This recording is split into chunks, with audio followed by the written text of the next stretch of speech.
Pada suatu hari Rasulullah sallallahu alaihi wasallam ditemui oleh malaikat Jibril.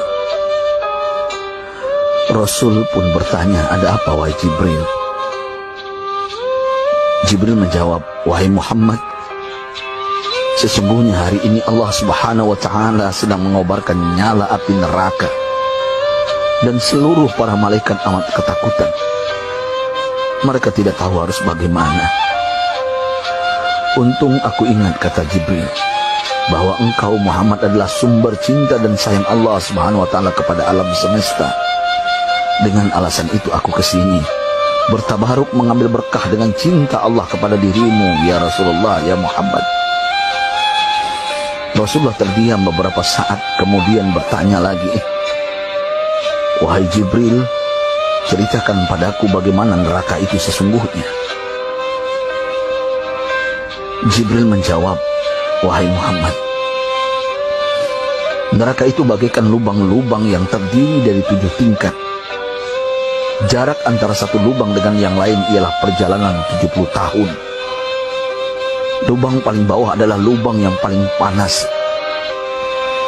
Nabi sallallahu alaihi wasallam meneruskan pertanyaannya, "Lalu siapakah penghuni lubang-lubang neraka itu, wahai Jibril? Sampaikan kepadaku, Jibril." Jibril menjawab, "Lubang yang paling bawah diciptakan untuk orang-orang munafik. Lubang yang berikutnya untuk penyembah berhala, lalu untuk penyembah bintang dan matahari." Jibril terus menerangkan penghuni tingkatan neraka hingga lubang yang kelima, tempat umat Yahudi, dan yang keenam dihuni oleh umat Nasrani. Setelah menjelaskan penghuni 6 tingkatan neraka, Jibril diam cukup lama. Rasulullah SAW penasaran dan bertanya kepada Jibril, "Wahai Jibril, siapakah penghuni neraka yang ketujuh?" Jibril diam saja tidak menjawab. Rasulullah SAW mengulangi pertanyaannya, tapi Jibril tetap diam. Rasulullah tambah penasaran dan mendesak Jibril agar dijawab pertanyaannya. Akhirnya Jibril pun berkata, "Umatmu, wahai Muhammad, mereka itu para pelaku dosa besar di kalangan umatmu, yang dimana sampai mereka mati belum sempat bertaubat." Mendengar jawaban Jibril, Rasulullah langsung jatuh pingsan. Jibril merangkulnya dan meletakkan tubuh baginda di atas pangkuannya. Tak berapa lama Rasulullah SAW sadar dan langsung menangis bersimbah air mata dengan terisak-isak. Rasulullah mempertegas pertanyaannya, "Wahai Jibril, apakah benar ada di antara umatku yang masuk neraka?" Jibril menjawab, "Benar, wahai Muhammad, pelaku dosa besar di antara umatmu yang belum bertaubat." Setelah itu Rasulullah menghadap kiblat dan sujud kepada Allah dalam isak tangisnya.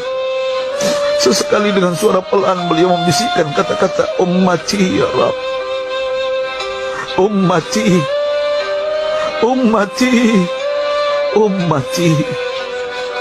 Beliau sallallahu alaihi wasallam tidak mengangkat kepalanya dalam keadaan seperti itu selama 3 hari 3 malam, kecuali setiap Bilal bin Rabah mengumandangkan azan, barulah beliau bangkit untuk menjadi imam, dan setelah itu kembali sujud lagi. Pada hari ketiga Abu Bakar menyadari hal ini, beliau mengetuk pintu Rasulullah dan mengucapkan salam 3 kali, namun tidak terdengar jawaban. Abu Bakar sedih dan berseru di hadapan pintu Nabi besar Muhammad SAW, "Apakah ada jalan untuk masuk ke rumahmu ya Rasulullah?" Tetap tidak ada jawaban. Di jalan Abu Bakar bertemu sahabat Umar. "Mengapa engkau menangis, wahai Abu Bakar?" kata Umar.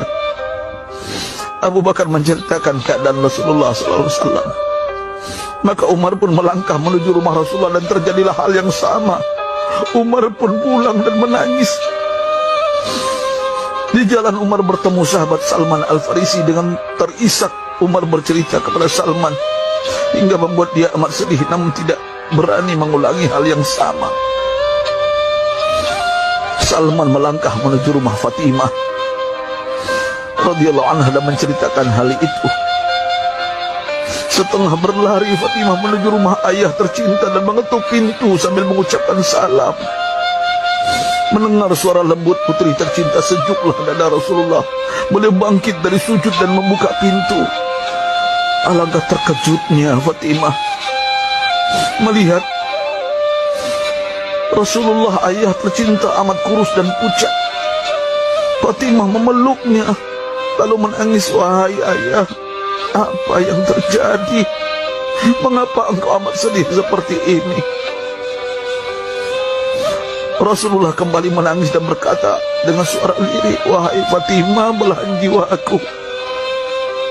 Bagaimana mungkin aku tidak sedih sedangkan Jibril mengatakan akan ada kelak umatku yang akan masuk neraka. Subhanallah, betapa besar cinta Rasulullah kepada kita umatnya. Sahabatku, Rasulullah mencintai kita. Antaman ma'aman ahbabta, engkau akan berkumpul dengan orang yang kau cintai. Mari kita mencintai baginda Nabi besar Muhammad SAW yang mencintai kita umat yang tidak rela kita masuk neraka. Mari kita mencintai beliau dengan berselawat. Sahabatku, sampaikan, Rasul mengajarkan kepada kita, man dalla ala khairin falau mislu ajri fa'ili. Siapa yang menunjukkan kepada kebaikan, maka dia akan mendapatkan pahala seperti orang yang mengerjakannya. Mudah-mudahan ini menjadi pahala jariah bagi kita.